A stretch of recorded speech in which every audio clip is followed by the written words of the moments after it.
DG Stéphane Balamwange Congo ya Lumumba Congo Bafachi Beton Tango ekoki oyo Tango ango yango yo ekoki Tolanda kango Papa Stéphane Balamwange oh yeah. Weekend Naba Congolais Baza Otalabiso. Nous sommes samedi 3 mai 2025. Merci beaucoup na Otalabiso Mokili Mobimba Moto Azaka Moto. Moto Azaka Moto. Dans cette émission, bon, je ne suis pas sûr que les Congolais vont continuer comme ça ou encore de garder confiance. C'est pas Batomo Soussoua. Et vous serez totalement déçus de certains comportements de politique en Boganabiso. Or, ce sont des gens Oyo, Baboma Kala. On croyait que va changer. Baza changer. Dans cette émission, nous allons découvrir une triste réalité. Une triste réalité dans cette émission. Badekoboza Otalabiso. D'abord, appelez-moi Jésus Yanko Le Chambouyi, c'est mon nom. Hein? Jésus Yanko Le Chambouyi, votre humble serviteur congolais de père et de mère. Je suis né à Kananga, au Kasaï central, mais grandi au niveau du Congo central à Matadi. J'ai sillonné toute la République démocratique du Congo. Je suis un Congolais de père et de mère. Mes oncles, mes tantes et autres, tous sont des Congolais. Sikoyo, au Kabolangana Congo na nini? Oropekisangana lobelambo kananga na nini ekobanda ndenge nini. Nous sommes sur Tango Koki 243, votre chaîne de télévision. Alors, nous disons ceci. Si vous êtes déjà abonné, merci beaucoup. Mais si vous n'êtes pas encore abonné, la meilleure des choses à faire, le meilleur choix à faire, c'est d'aller s'abonner. Cliquez au niveau de la cloche de notification. Likez aussi l'émission que vous suivez tout à l'heure là. Et commencez à partager, informer les autres qui ne sont pas encore informés qu'il y a une chaîne qui existe, qui diffuse en ligne, qui est installée au Congo, à Kinshasa, en République démocratique du Congo. Combo Nango Tango Koki 243. Andebo Zaro découvrir ma ramunion sur la réalité en Bokanabino. Alors, est-ce qu'on peut débuter? Il y a une déception totale au niveau de Washington. C'est qu'on attendait et salamité. Hier, c'était le vendredi. C'était prévu la signature finale d'un accord entre République démocratique du Congo et les États-Unis avec la participation de Rwanda. C'était prévu hier. La même journée d'hier, qu'est-ce qui est arrivé? Il y a eu incompréhension sur le terrain. C'est que Kagame demandait, le président Tshisekedi a dit, niet, ça ne peut pas passer. Parce que la République démocratique du Congo, c'est un pays qui appartient aux Congolais. Les richesses du Congo, ce sont des richesses où il faut bénéficier dans les Congolais. Mais Kagame vient demander un pourcentage élevé qui va mettre un peu dans une mauvaise position les intérêts à la République démocratique du Congo. Les États-Unis, combien? Bissomoro Bakolombo combien? Et Kagame aussi veut participer au partage au même titre que Nabiso et Kolo Congo Bakolo Biloko. Les débats étaient houlés hier au niveau de Washington. Je vous le dis avec sincérité, avec vérité. Les débats étaient houlés alors. Au niveau des États-Unis, tellement que le président Tshisekedi n'était pas tout à fait tout d'accord. Alors, Bignette, je ne signe pas. Je ne signe pas. Et c'est pour cela les États-Unis ont renvoyé la même signature où il fallait que ça la mois de mai awa a tindiki yango kino na katikati ya mois de juin. Encore un mois ça otala biso liboso. Et na un mois wana c'est le deux parties et les États-Unis qui est le partenaire majeur. To solo là, to eba sikoyo, to se mettre d'accord sur quel point. Et Kagame aussi doit rentrer à eba keza mboka na été. eza ba minéraux na été, eza mabele na été, eza ba mai na été, eza pétrole na été, et aussi il n'a pas une part de responsabilité ou encore de décision de Congo. Kagame oyo bazako umise pona nini. Même les Américains, si à la place de Trump, c'était Poutine, si à la place de Trump, c'était Poutine, Kagame a le même pourcentage d'Américains lobby. Donc cela veut dire KBC, États-Unis, États-Unis a soit 35%. États-Unis a 35%. Kagame a 30%. Bisoto soit 35%. Donc cela veut dire que sur les 100%, États-Unis 35%. Biso le Congo 35, ça fait 70. Et les 30% restants, n'est Kagame Azwa. Où est la différence entre les 35 au Congo et les 35 au Kagame Azwa? Yenani. Où est la différence entre les 35 au Oyo, États-Unis Azwa, et les 35 au Kagame Azwa? Biso Mokonanu. Tozomo on a déjà les 35 au Tozui, avec les 35 aux États-Unis, Azwa au Kokani, et ça aussi la biso bienté. Et Kagame est obligé, la RDC, d'accepter et de signer. Le président Facha dit il faut ma solo ami Balé Salama. Et Kagame est très fâché. Il y a refus à président Tshisekedi Walika l'attaquer tombé. Nazolo Belango Siko. Où sont les Wazalé de Boza Bola Lipoanine? Où sont nos FARDC? Nazaro le la situation en Sikoyo. Au départ des discussions, les États-Unis est chargé qui Kagame de nous apporter la tête de Kabila, la tête de Nanga. 2 personnes seront tuées. Et États-Unis a le bien makasité, a effort. Et il charge simplement Kagame KBC a la biso Kabila Nananga. Et c'est pour cela Kabila Kimi Siko balingi ba bomae pa Kagame. Kabila Kimi. Et Kabila est allé se réfugier au niveau du Nigeria. Akutena Obasanjo. Obasanjo c'est qui? Obasanjo c'est un ancien président de la République nigériane. Nabandeli. Obasanjo c'est un ancien président de la République nigériane. Et le Nigeria, c'est le pays le plus peuplé d'Afrique. Chine, Inde. Il y a Afrique, c'est le Nigeria. Nigérian de Zamboka on Afrique, Ezarana Batebele, Koleka Bamboka Nyos. Après Nigeria, on peut regarder, c'est la République démocratique du Congo. Yango te, Yango. Alors, l'ancien président nigérien, Obasanjo, Babandaka déjà un projet machiavélique na Kabila. Et projet na bango apparemment est Simbaka. Mais Obasanjo n'était pas totalement d'accord avec Kabila. Mais quand même, ça a été fait, le projet. Et maintenant, Kabila est dans une position de danger. Il est allé se réfugier. Il est allé chercher Obasanjo. Obasanjo va coopérer na Kabila. Dans cette émission, Bozoyo Kango. Na ebandeli émission Max KBC na annonce qui na ebisa bandeko. Moto azaka moto akoma nzambe te. Moto azaka moto akoma nzambe te. Okosa la confiance et pas nzambe, mais ne fais pas confiance à un homme, à une femme. Ne fais pas confiance à une femme.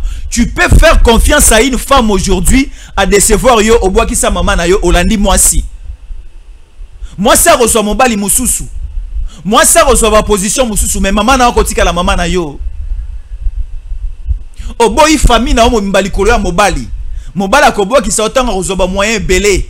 akolinga basi mususu parce que esengo ya mbongo elenga mbongo etinaka moto na bozoba etinaka moto na infidélité bakobwa kisayo ndeko mwasi ozali ko ina famille na opona mobali etaliyo biso awa na mboka oyo Kabila aluka aboma Mbusa Nyamwisi, Mbusa Nyamwisi akima elongo na nani na Moïse Katumbi.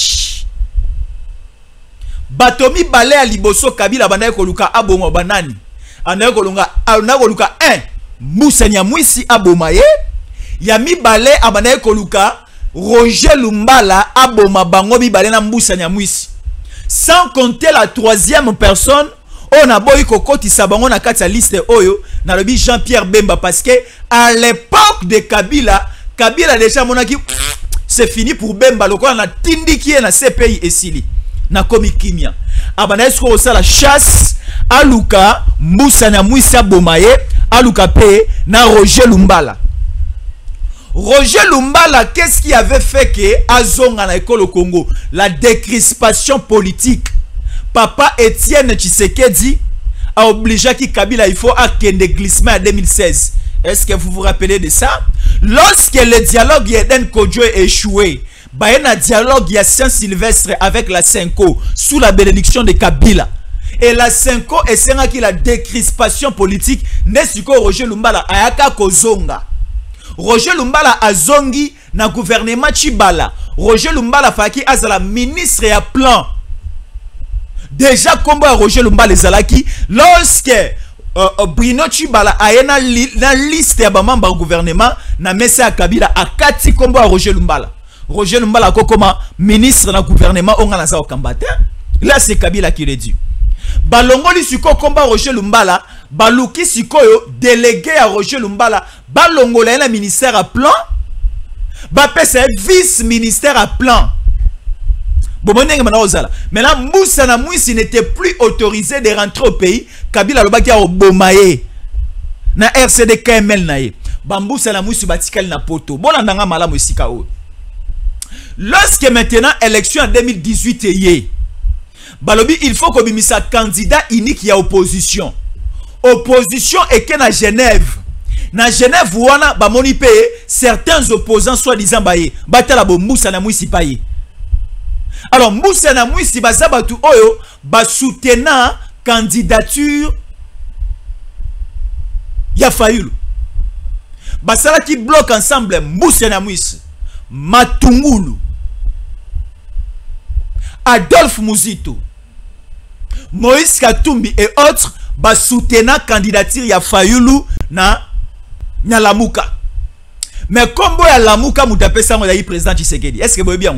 Combo Lamuka, les mots Lamuka là, c'est le président Tshisekedi nda apesa combo wana. Mais ba bete virunga.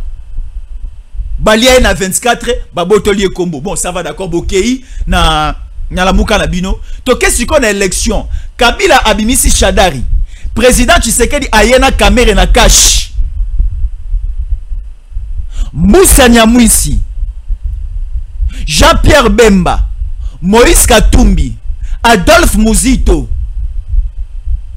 Matungulu, basali sikoyo, bloc na bango pour soutenir Fayulu comme candidat président. Toke na élection.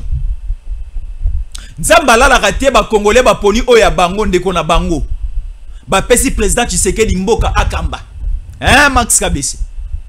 Passation des pouvoirs pacifiques et sali et salami le 20 janvier 2019. Passation des pouvoirs et salam. Sikoyo, lorsque le président Tshisekedi a commis Mokonzi,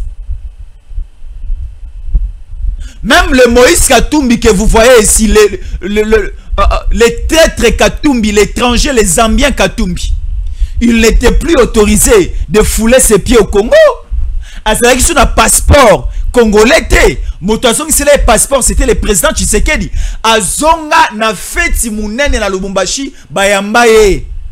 bayamba Katumbi na Lubumbashi lokola roi na se akwiti ya masanga bandeko na ngai Lubumbashi pardon na lobby Katumbi pe umeli mikola ye Lubumbashi te jour libaku malamu ko sala melaya zonga Lubumbashi bomeka koyamba Katumbi te azane kona biso te naza koyebisa ngo bandeko ya Lubumbashi soko za hotel nga na Lubumbashi komelanga message Jésus encore le toyoki nazotala yo na Lubumbashi Jésus encore le toyoki tokoyamba su Katumbi te azalaka ya biso te bakosa bino te bakupo mazembe za ya biso za Katumbi akuta mazembe stade wana Katumbi asomba espace wana te soka tongi enda tongi mais espace wana za Katumbi te et maintenant nasongi na matière mbusi anyamwisi Kabila zoluka bomae président Tshisekedi azongisi ye na mboka lorsqu'il y a eu maintenant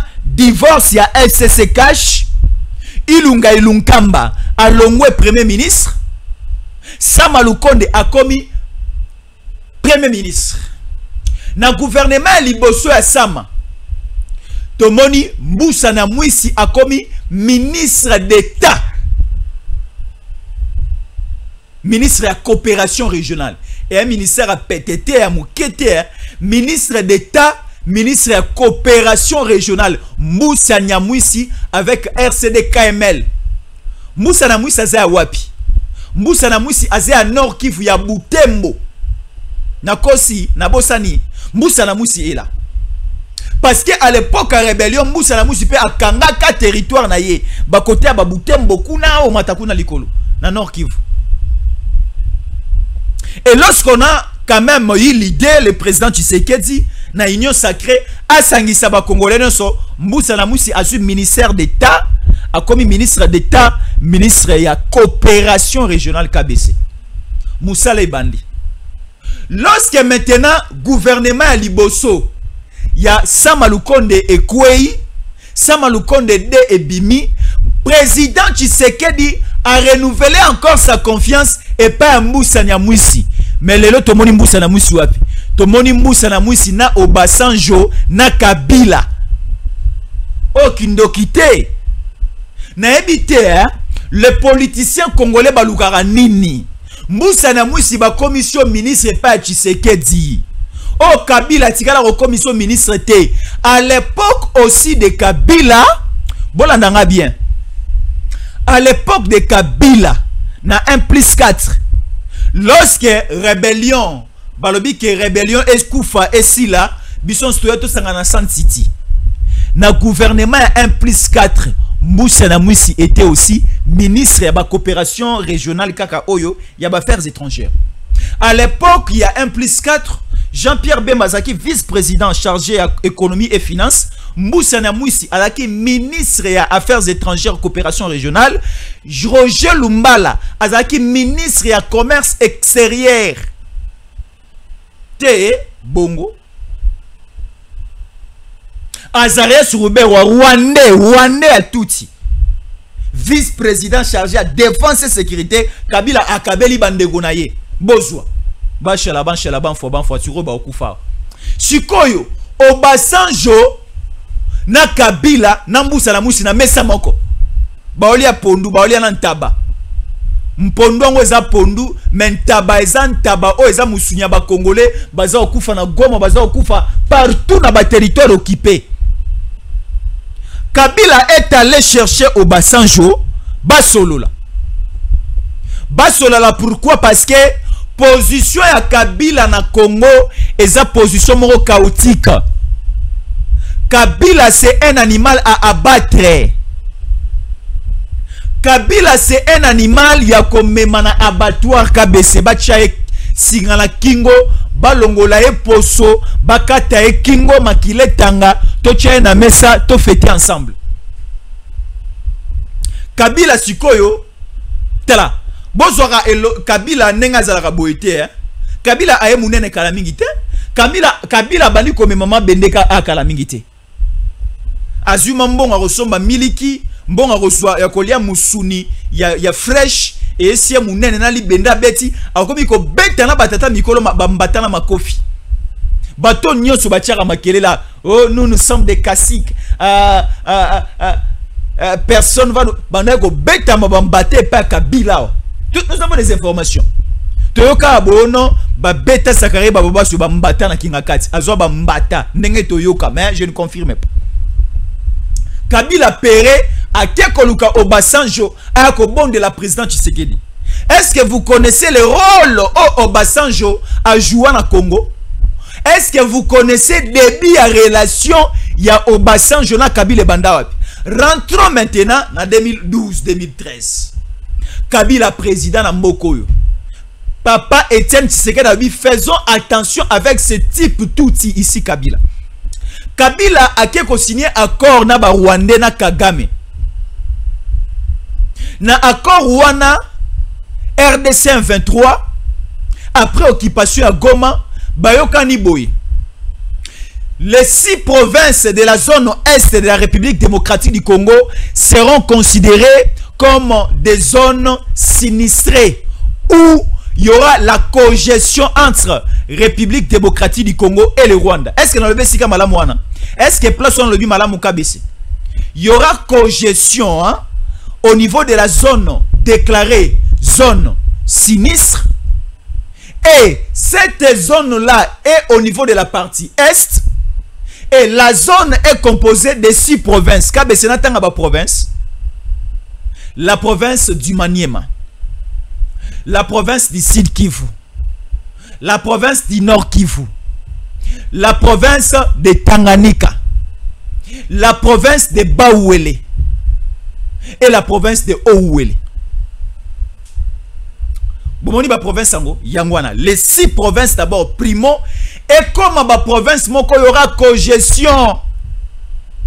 Donc ba maire de la ville Moussou ba ota Rwanda, ba chef de territoire Moussou Kagame azo nommé, na armée na biso, ba officier na armée na la police, to mélanger ba touti ba Rwandais na ba Congolais ba zana kati, ba régie financière et kati sanangambu ya Rwanda. Et c'est pour cela vous allez voir tout la période où Kabila était président dans ce pays, la régie financière Otobengara DGDA, Direction Générale des Douanes et Assises. Nabandela, DGDA signifie Direction Générale des Douanes et Assises. Ta DGDA wana et ce qui para plus na douane au niveau des frontières. Tala Kabila acha Rugwiza, un Rwandais touti. Yenda kambado, ya boujakate, ya koma ki Rwanda ki, mais tellement que nzamba zanzamba benga ya kufa. Et ça qui aujourd'hui maintenant le président Tshisekedi est arrivé, tala, que notre DGDA c'est qui? C'est un Congolais de père et de mère. Na DGDA, un Congolais de père et de mère nazo kamba yango. Kende na DGI, un Congolais de père et de mère, Barnabé Mwakadi Mwamba, Dadi, Mwambi Barnabé. Alors, relation ya Obasanjo na Kabila et Banda qui lorsque Kabila a délégué Remochi Banda ya ko signé accord ya ko kabasi province na maboko ya Kagame. Alors, Tokota Siko Totala, Biso d'abord au départ de la 11 provinces. Kabila a Kabeli Rwanda 6 provinces. Totika na combien? Totika na 5. Sur les 100%, Kabila a donné 60% aux Rwandais et 50% par la Biso. Aucune dokité na Tounien, aucune dokité. Pardon. Nalobi hein. Kabila bako sarabiso a abotama na Ewabora. Ewabora n'existe pas na Congo.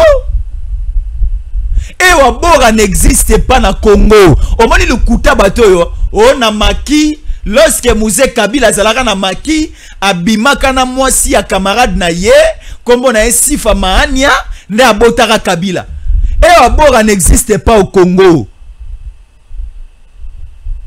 Administrativement parlant, Ewabora n'existe pas. Ewabora d'abord c'est en Swahili. Ewabora c'est en Swahili, en français, là où hein, signifie Bel Air. KBC Bel Air à Lingala c'est quoi? Bel Air. Et si Kaba oso mu pepe ya malamu. Omoni si Kaba nzete zali na kozala a. Omoni awa nazana Gombe na yebi na bandal na saba nzete mu pepe ya malamu ezalaka wana ke no vanda. Tangu na ye na bandal wana na yoki mu pepe ya malamu ici il y a de Bel Air. Nesiko kombo ya ewa bore bandela wana Kabila banaye ko gene ko pema na ba saba nzete moko ezalaki kote wana na banaye ko benga ngo ewa bora esika ya mo pepe. Nesiko Kabila tangu akomi mokonzi na Congo alinga kokosa biso abotama soki na territoire soki na ville soki na localité na cité moko monango ewa bora. Or il y a aucune cité, j'ai même ma main à couper. Il y a aucune cité au Congo qui s'appelle ewa bora. Non. Alors, l'année à naissance à Kabila, année wana Sifa Mahania n'était pas encore la femme de Kabila Mouzé. À cette époque-là, Sifa Mahania était la femme à l'ami de Kabila Mouzé au niveau du maquis. Lorsque maintenant l'ami de Mouzé Kabila est décédé, Nesiko Mouzé Kabila tellement que azalaki malamu na aminaye a betie mosinzo a botoli mwasi ya camarade naye. Donc azui Sifa Mahania. Kabila a botami vers les années 74. Non, Kabila a botami entre 71. Non, Kabila oh tous années Joseph Kabila. Si pas 71, c'est 74. Non, Kabila c'est 74. Hein? Corrigez-moi au niveau ya naza pe na tina royeba date de naissance na été. Ndenge na yokara entre 71 ou 74 la date ya naissance ya Kabila. Sikoyo Kabila Joseph aza mwana Sifa Mahania. Kabila Joseph papa na ye eza Mouzé Kabila. Or en 71 ou en 74 Sifa Mahania na Kabila Mouzé na bakutana te. Balinga na pété, bayeba na pété. Bayeko kutana vers la fin des années 80. Entre 86 87 ne Sifa Mahania mobali na yeko kufa Kabila beti mosinzo abeni Sifa Mahania. Mais wana Kabila si abotamaka siko Sifa Mahania Kabila aza mwana naona ndenge nini. Azape mwana Kabila Mouzé ndenge nini. Là c'est Étienne Tshisekedi qui fait non, qu'est-ce que j'ai dit? Là c'est Étienne Kabila qui fait toutes ces révélations. Jésus encore a essayé un peu de souffler. Boyoki. Alors, Obasanjo aye sikoyo na mesa moko ba signé accord 923. Raymond Chibanda aye ko signé au nom de la République démocratique du Congo, obligé et envoyé par Kabila. Ah, siko Obasanjo atali Mikanda comme médiateur, alobi oh, mais na Mikanda oyo KBC. Macha Moumenu, mais eza côté ka Congo, eza ko boma Congo. Le Congo ne va plus exister comme République démocratique du Congo parce que la grande partie est déjà annexée au Rwanda par Kabila. Bon signé accord. Est-ce que bobi ba makambo ko ela bino na sima? Kabila bina signé simplement. Ngana yegina bongisa mboko te. Pas Kabila signé. Yango bomona Congo na biso comme infiltré makasi. Relation à Kabila na Obasanjo et Bandela wana. Suko a toza olobaboye, Kabila est allé encore chercher Obasanjo pour aya ko plaider kana e pa Tshisekedi. Non, papa Obasanjo na monakio une fois na Tshisekedi na Kinshasa. Mais moi, je veux que tu puisses un peu supplier Tshisekedi, le président actuel de la République démocratique du Congo, to vendre ensemble, to kamba ensemble, et to bosanane sur les kaya na sima. Moussa Nyamwisi est allé aussi appuyer Kabila. Mais et où Chintunkai? Et où Chintunkai? Et où comportement Kai KBC? KBC. Et où comportement Kai? Chintunkai et où Chintunkai comportement nino aboye bande konanga boza otalanga bampangi na beto matadi betuke na kubakusa batu ya hiver betuke na kubakusa batu ya ive batu ya betuke na ba u awa na bola na betu ya Congo betuke na kubakusa ba uve bauke batu ya imbi mo supply benoke supporte ve bambusa na mwisi bakabila ba Moïse Katumbi bake batu mo supply ya imbi beno permette munu metuba bake bandoki ya bola na beto yai. Si aujourd'hui nous reculons toujours, c'est ces gens ici. Mais nous sommes déterminés. Nous sommes toujours déterminés. Loro lo ngwate ti makile ba Congolais aussi la rotanga. Tozara boy. Alors, Mbusa na Mwisi est allé là-bas. A Bosani ke auti kozala récemment ici ministre ya Tshisekedi. Bon, ce n'est pas aussi grave. Ce n'est pas aussi grave. Voyons ce qui va arriver. Mais à ce niveau, moi je dis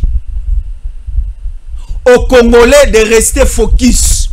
Aux Congolais, restons unis.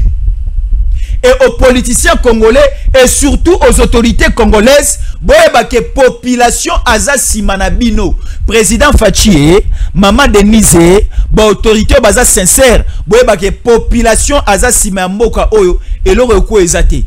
Kabese yo kasi ko mona loba. Yo kasi ko makambo oyo. Awa isi oyo ko ya eya. Na lobi mambasi famania awa. Na date de naissance à Kabila.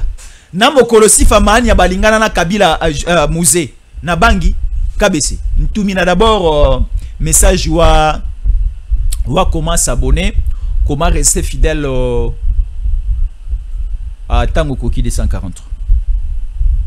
Comment s'abonner, comment rester fidèle. Vous allez aussi nous apprêter certaines images de Walikale parce qu'il y a une menace au niveau de Walikale. On nous fait signe. Il y a déjà des Wazaleno qui nous ont envoyé à contrôler par les deuxième standard, par le deuxième numéro. Vous allez un peu essayer d'arranger les images. Maquiller la massassi, pardon, s'il vous plaît, et les KT. S'il y a aussi du fait à l'intérieur et les KT, vous allez nous prêter des images consommables de l'Axepa Bakongolais juste après ici, suivant ici.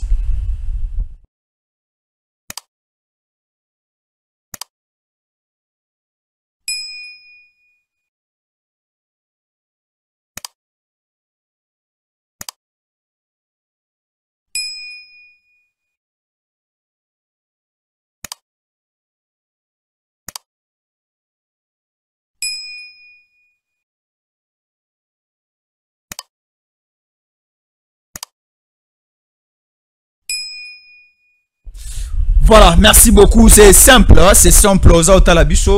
Restez fidèles à nous. Naël Saraba Congolais. Chaîne à Kolandana banana poto yangoyo. Chaîne à Kolakisapé banana poto yango. Omoni, ba Congolais, tomeki un peu que voyager trop. Hein? Tomoni, il y a une forte communauté congolaise. Na niveau, il y a Angola, baza Olandanga, ozan Angola, tope sibino mbote, zong selanga epe mbote s'il vous plaît. Comment Jésus encore la pession mbote depuis Angola. Il y a une forte communauté congolaise au niveau de l'Angola. La kisaka bana na yo oboti na Angola, ata moi moke kolo kalingala. Pourtant Jésus encore la zaro lo baba yoka. Na Angola botangi sabana, bola kisabana chaîne oyo moka na bango yango, bakolanda ngo na tango kokide 140. Il y a aussi une forte communauté congolaise, Pambate Bachaki aussi, Afrique du Sud, et participé à l'élection il y a 2023. Pambate parce qu'il y a une forte communauté congolaise en Afrique du Sud.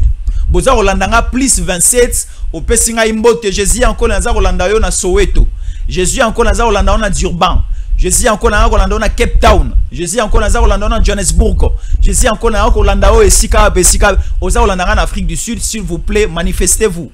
KBC, Yebisa on va se manifester sur commentaire simplement et aux malam ou encore KBC, Ntumina numéro à contact ou à Jésus encore les bas se manifester kuna ceux qui basent au Talabiso au niveau de l'Afrique du Sud. Il y a aussi un grand nombre de diaspora congolaise au niveau il y a France, il y a Belgique, il y a Canada, États-Unis, presque partout baza otala biso na Swaziland, baza otala biso na Congo Brazzaville, baza otala biso bele na Zambie, na Tanzanie, baza olanda biso na Bujumbura, na Burundi, baza bele boza otala biso partout na Gabon même, boza otala biso bolimbisa biso mamoke na Malawi, boza otala biso surtout bosa nesika bozali na Brésil, na Argentine, baza otala biso pe au niveau ya Ukraine. Merci beaucoup de nous suivre au niveau de la Russie et enfin naza cité pour naté de manano awa. Merci beaucoup de nous suivre au niveau de l'Israël. Na Tel Aviv, baza oyebisa biso baza otala ngai. Siko na otanga bango te po na Tel Aviv, na Israël na pesi bino mbote. Alors, na lobi télévision akola ki sabana toza robota libanda yango. Oza okolisa nga libanda ya mboka po botelinga libanda ya mboka la kisanga kolanda katango koki 243. La kisangai mwana oyo ndeko oyo aza koloba makambo ya mboka na ye avec beaucoup de rigueur, patriotisme, naza ko mériter kolobela mboka nanga parce que na lingi yango na yekoli makambo ebele. On m'appelle Jésus Yankole Chamboui. Jésus Yankole Chamboui, mais à ne pas confondre avec Jésus-Christ oyo akufela kibiso, non. Moi je suis Jésus Yankole Chamboui. Jésus comme Max, Jésus comme Junior, Jésus comme Gaylor, Jésus comme Trésor, Jésus comme Nadine, Jésus comme Stéphane, Jésus comme Joël, Jésus comme Gims, Jésus comme Jancy. Vous comprenez, hein? Donc c'est un prénom, le ko là-bas prénom on antikotang. Mais maintenant, kombo nanga mboka, kombo nanga Yankole. Yankole chez nous au Kasaï, cela signifie l'arbre le plus remarquable de la forêt. Vous voyez, hein, si vous arrivez au niveau de la forêt équatoriale, nzete o eleki ba nzete nyonso na mulayi oza musika oza omona nzete ya mulayi koleka ba nzete nyonso. L'arbre le plus remarquable de la forêt, ya monde ba benga la monoko na biso ya mboka Yankole. Jésus Yankole. Alors Chamboui c'est le nom de mon papa. Ya ba benga Chamboui. Jésus Yankole Chamboui. Merci. La kisa biso na biso to yebana. Ah, mwana moraza na poto omoni ndeko na Jésus Yankole ye wana talaka e mingi.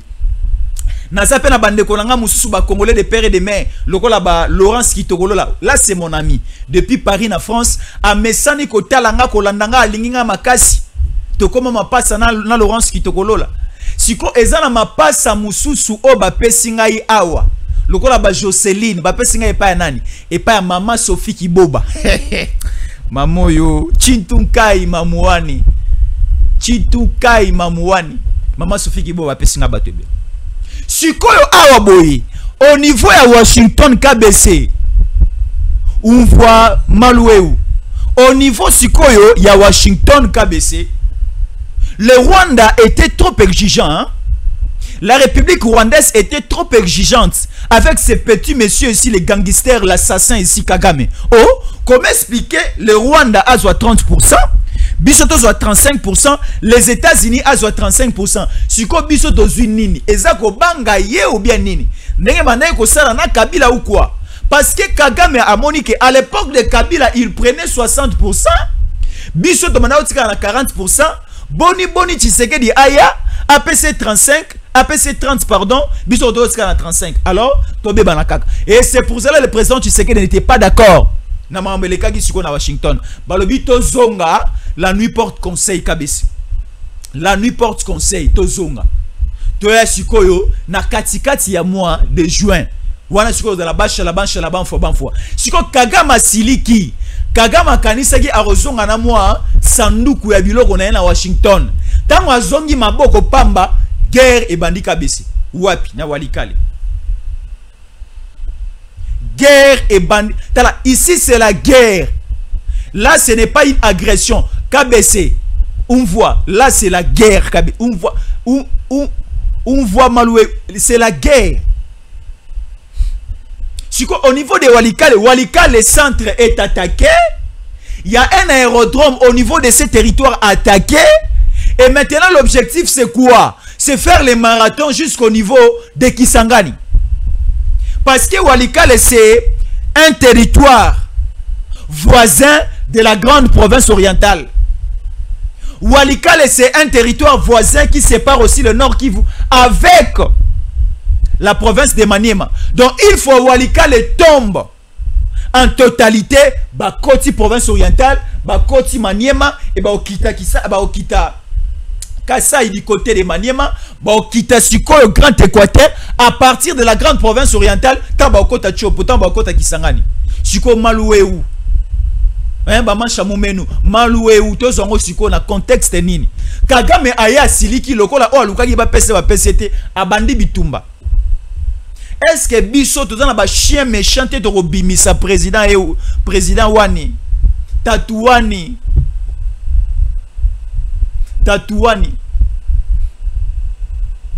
Fouila lousse Tatou Tshisekedi. Est-ce qu'il n'y a pas de chien méchant hein? Babimise la bangona Kagame balia bateau à Mobeso. Non, la situation est terrible sur terrain hein? La situation est terrible sur terrain et ça fera même l'objet de la seconde mission que nous allons animer ici. Alors, une petite pause, Max KBC, nous revenons. Juste à une petite pause, nous revenons. Stéphane Balamwange Congo ya Lumumba Congo Tafachi Beton Tangwe Koki yo Tangwango yangoyo Ekoki Tolanda Kango Papa Stéphane Balamwange Oh yeah yeah